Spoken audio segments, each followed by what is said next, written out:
Xavier de Soultré, on est à la présentation officielle du Dakar. Xavier, la première question que j'ai envie de te poser, c'est qu'on a découvert le parcours un petit peu en live. Quel est ton avis? Qu'est-ce que tu penses de ce nouveau parcours, nouveau pays? Eh ben, pour l'instant, le fond de carte, c'est la photo quoi, de l'orga.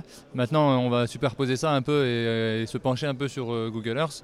Mais bon, j'imagine qu'on va pas avoir beaucoup d'infos. Ça va nous donner un peu genre le type de terrain. Il y a la région de Haloula, par exemple, à l'étape 3, où il y a des espèces de grosses roches qui montent, un peu comme des stalagmites. Hein. Donc j'imagine qu'il va y avoir un dédale un peu de navigation là-dedans. Maintenant, David Castera, qui est revenu un peu patron de presque tous les rallyes, il est un ancien motard, enduriste, et il veut que ça soit égal et fair. Et ça, c'est top parce qu'il va nous distribuer le roadbook 6 jours, presque un jour sur deux le matin. Et du coup, il n'y aura plus de triche comme il y a pu avoir ou des déviances avec justement Google Earth, les gens qui avaient peut-être la carte sur eux, etc. Donc c'est retour aux origines, quoi. Et je pense que c'est pas des blagues parce qu'au Maroc, on l'a eu, les roadbooks distribués le matin. Quel est ton avis justement? David Castera disait qu'il y avait des petites corrections qui ont été apportées à ce système. Toi, tu en as pensé quoi? Les petites corrections, c'était vraiment des toutes petites corrections. Hein. Moi, j'ai pensé que c'était super, vraiment super. On est tous à la même enseigne.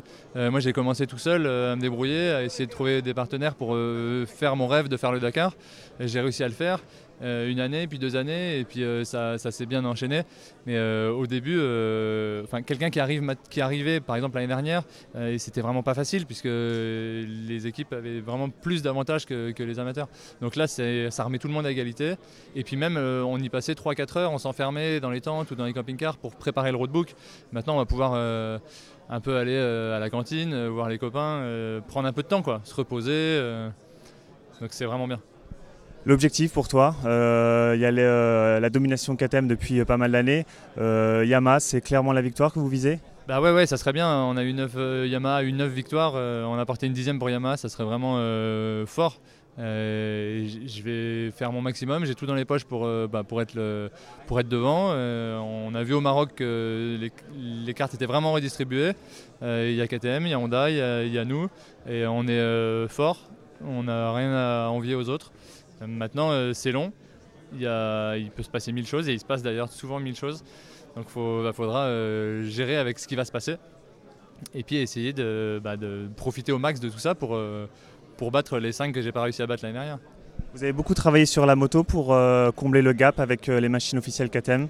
Ouais, on a une moto performante, vraiment performante. Elle était déjà performante, hein, contrairement aux autres équipes de pointe, on a des motos prototypes. Eux, ils ont des motos d'usine. Nous, on a des motos prototypées, mais qui partent de pièces d'origine. Donc finalement, la moto client du Team Dragon est assez proche de la nôtre et assez proche de l'origine. Mais on a quelques petites modifications là qui sont faites dans le moteur et on a de quoi rivaliser avec les autres équipes sans rougir.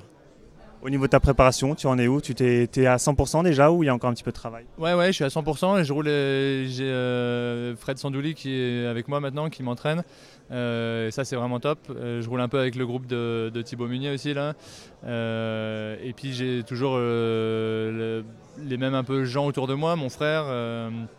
Et à vrai dire, je suis assez enduriste. Tu vois ce que je veux dire par là? C'est assez simple, assez auvergnat, enduriste auvergnat, encore plus reclus. Donc j'aime bien faire mon boulot dans mon coin, m'entraîner. Et puis je pense que j'ai tout fait bien. Maintenant, il faut exploiter ce que j'ai. Et why not, quoi. Ça y est, il est temps d'y aller. Elle est dans la tête. Qu'est-ce qu'on pense? Podium? Bah ouais, on pense victoire. Hein. Si tu pars pour faire 3, tu fais 5. Hein. Enfin, je sais pas, moi je fonctionne comme ça. Je vais essayer de faire mon max et le max c'est premier. Maintenant, je suis pas le seul à vouloir ça. Et il y en a d'autres qui sont coriaces et il faut arriver à les battre. Mais j'espère qu'on va y arriver cette année. On est 3 pilotes forts dans le team avec Franco Caimi et Adrien Van Beveren. On s'entend bien, il y a une bonne ambiance.